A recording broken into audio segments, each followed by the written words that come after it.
open heavens as we obey and remain faithful in 2024. At mas malakas sa Tagalog, kay Kristo Jesus, ang Diyos ang nagkakaloob ng bukas na langit sa ating pagsunod at pananatiling tapat sa taong 2024. Amen. Muli po, pagkakas natin ang ating Panginoon.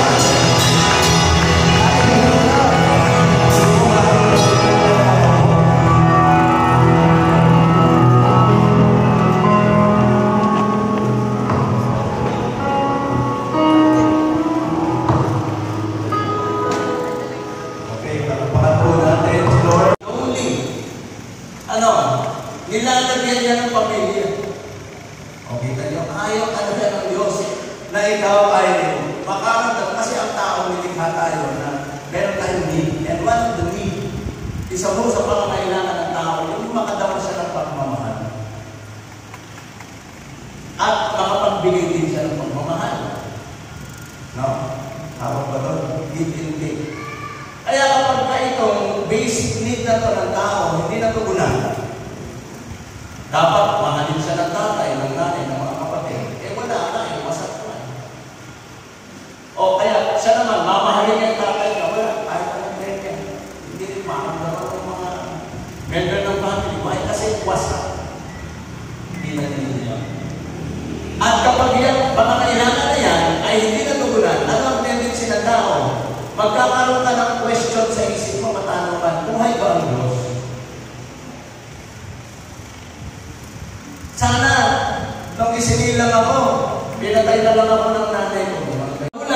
Yung mga anak mo, naging delinquente, naging pasaway, huwag mo rin sisihin sa sarili. O huwag mo rin sisihin. Baka meron lang kailangan tayong makita, mahanap, para maging maayos ang ating pamilya ngayon. Hindi pa huli ang lahat. Kalabitin mo ang katabi mo, hindi pa huli. Amen. Parapahan natin ang ating Panginoon. Ayan, ito na. Ito tayo. So, ano ang gagawin natin? Papaano natin bibigyan pahalagaan ang pamilya ngayon? O i-value ang pamilya? Number one, because God loves family, pahalagahan natin ang ating pamilya. Let us value our family. Alam niyo yung mga anak natin, may kanya-kanyang interest yan. Proverbs 24 verse 3 to 5. Anong ibig sabihin niya? Itatatag ang pamilya sa salita ng Diyos. Walang pamilya dito na gustong bumubo, gustong mawasak ang pamilya. Tama? Sabi niya, with wisdom a house is built, with understanding it is established. I'm reading from the good God's word. With knowledge its rooms are filled with every kind of riches, both precious and pleasant. And in verse 5, a strong man knows how to use his strength, but a person with knowledge is even more powerful. Alam niyo, sabi ko yan, particular to sa verse 3, kung gusto niyong magtatag o magtayo ng isang matibay, amen, na ang pundasyon ng tahanan nito ay matibay, pamilya na matibay, okay? Kasi ang pamilya, ito ang solusyon, sa mga napakaraming sakasamang problema ng mga kabataan ngayon at ng mga mag-aasawa. Kapag hindi alam, amen, na para maging matatag at pasay ang relationship ng mag-asawa sa family, hindi nila alam, kailangan ito itatag ng Diyos. So, dapat yung maging sentro. Kaya, ginagawa po namin ito talaga. Gusto namin, kaya kami sa pinililo ko, kintabin mo na yung tatay mo, yung nanay, kasama mo na dito, yung mga anak mo, para makadinig sila ng mensahe. Kasi alam niya sa Satanas, sa totoo lang, nais mo Satanas wasak. Amen? Kung saan kayo ay produkto ng mga wasak, o kaya may mga laman, siyempre pag may mga laman, okay na lang yan. Budisina. Pero alam mo sa Lord, kahit na wasak, pwede pa kayo magpapuluto. Amen? Pwede kang maayos ang pamilya. Pwede kang magsimula. Amen. Amen po ba? Gawin mo si Jesus na sentro ng buhay mo. Psalms 127 verse 1. If the Lord does not build the house, sabi yan, it is useless for the builders to work aside. If the Lord, ibig sabihin, kung ang Diyos ang hindi magtatayo ng bahay mo, useless ang nagtayo nun. Ikaw, pinipilit kong itayo ang pamilya mo. Tama? Pero ano nangyayari? Di ba? Kung may laman, hindi mo kasi kaya. Huwag mo nang papilan yung papel ng Diyos. Ang papel ng Diyos, maayos sa pamilya mo, kayong mga magkakapatid, hindi. Pero na yung Lord, alam ko ikaw lang pala ang sinusunod. Unless the Lord build my home, build my life, useless. Parang kwenta ang nagtatayo. Kaya Lord, ano siguro ko? Ito, tatay, marami ka dito ang gamit sa akin. Kaya sa asawa, settle natin ang physical. Hallelujah. Oh, hallelujah. Sige po, pasahin mo siguro. Ito na. Ako tayo ng Diyos. Hallelujah. Sige po, pasahin mo siguro. Stop to the Lord na.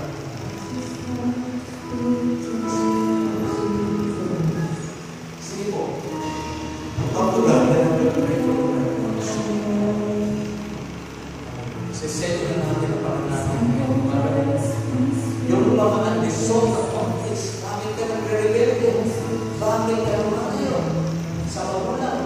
Bakit ka lumalayo sa magulang? Ano siya?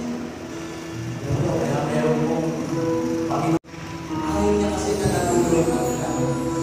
Hindi mo yung makikita sa mga bata. Sa pamilya mo lang natin.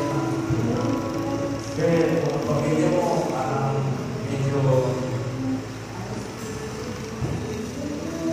komplikado na maayos pa ipanalangin mo sa Diyos. Kasi hindi ko ka. Hindi ko sa Diyos. Kasi hindi naman tayo Diyos. Huwag mong gawanan ng pagiging Diyos. Kasi pag kagagawanan mo ang pagiging Diyos na maging maayos lahat ang pamilya mo, ako magtulong ka.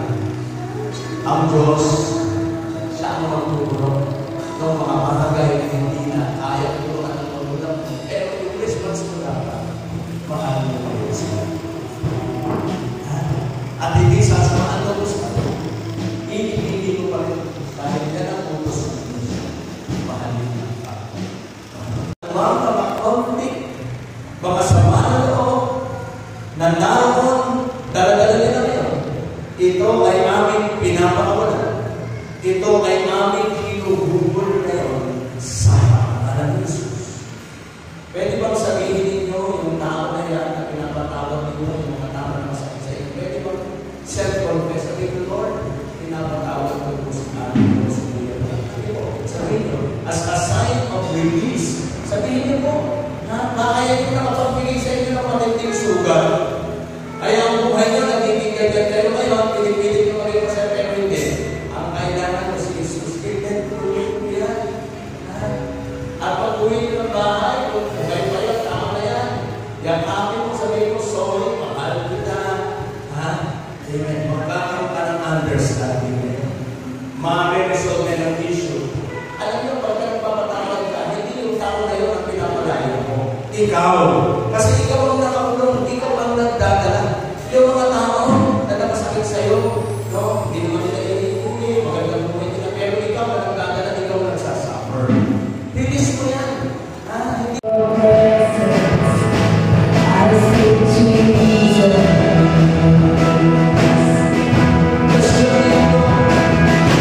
I just want to speak the name of Jesus. To let me talk.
Hindi pwede kasi maging okay tayo, nakakangin din tayo. Pero hindi na okay. Let us be open. Eh, so kung gusto natin maranasan na po din, simulan natin yan sa taon. Kaya ngayon, gagawin tayo. Kung nandiyan ang miyembro ng pamilya mo, sa tingin mo, yan talaga, yan yung sinabi mo kanina. Pagkamat hindi niya alam, ito pa naman tayo. Pwede ba pumunta kayo doon? Punta po kayo. Sige, punta kayo sa miyembro ng pamilya ninyo. Anak ka, pero sinasabihin mo na nagtatago ka, tapos pa sila yung nagagawin. Pwede ba? Ayusin natin tayo sa uli. Ganun po. And then, pagkatapos talagang yung ating multi-purpose hall, napakalaki po. Kaya doon po sa mga hindi nakasama, sumama po kayo sa susunod, napakaganda po. No? Na nakita natin, so nakita po natin yung ating pong itinataling beauty sa parasay, talaga namang nagagamit ng ating Panginoon. At ganoon din naman, pagkatayo natin sa hagay, kung pupunta na po kayo sa ating maayos-ayos na po, hindi nakagaya po ng dati. Bagamat napakarami pa naman, nakikita nyo na kapailangan natin sa church. So, anything na maibigay po ninyo, gusto ko i-challenge kayo, italin po ninyo bago nyo ikain. Kasi simbahan nyo to, hindi ko simbahan, ako nagkakalim din sa simbahan na to. So, lahat tayo nagmamahal, kaya italin natin. Simple yan ang pag-ibig, yung pagbibigay. Kaya sa oras po nito ay itatanong natin. At kung nga pala, doon pa sa mga hindi pa nakakapagbigay ng first fruit, another type of offering po ito. Doon po sa mga hindi po nakapunta ng last week, ito po ay sineselebrate natin in one of the feast, tatlo na ang pistahan, Feast of the Passover, Feast of the first fruit or Feast of the Harvest, beginning of our first fruit, and Feast of the Gathering. Okay? So, sinelebrate po natin yan. Ito ay tinatawag na Feast Time of Giving, yung isang espesyal na unang ani ng bunga na itinanim sa isang buwan. Para maipakita natin ang katapatan natin sa Diyos, may dahilan. Isa ito. Hindi lang sa paglilingkod, pati sa pagtatanim, maging tapat tayo. As natin, amin naman, salamat po Diyos sa mga anak mo na patuloy na nakakadinig ng iyong panawagan na isa sa susi ng pagbubuhos, ng pagpapala at solusyon sa sumpa ng kahirapan. Ito ay ang challenge na tumugon sa pagbabalik ng aming mga tithes and offering at ganyan sa pagbibigay ng aming mga kaloob o handog at espesyal na handog. Salamat po Panginoon at inikilala ka namin na Diyos. Ang piling po Panginoon ay aming nadidinig at sa aming pagtugon at iniwala po kami ang bukas na kalangitan ay mangyayari sa bawat aspeto ng aming buhay, hindi lang sa finances, kundi muna na sa pamilya, o gaano maayos, o gaano magiging matatag at sentro, ikaw Panginoon, ang bawat pamilya, maging pagpapala din sa mga material, pagpapala din Panginoon sa physical, kagalingan, at ang lahat ng aspeto pa, intellectual, Panginoon, relationship, Lord, ang lahat ng ito hindi kayang bayaran ng pagsunod. Kaya salamat po Diyos. Alam ko yung mga address kung saan po, Panginoon, ang dating buhos, ang patuloy na pagpapala at bukas na kalangitan. Salamat po Diyos, pagpalain niyo po ang mga anak na natutulog sa iyo. Ito po ang dalangin sa pangalan ni Jesus. Amen.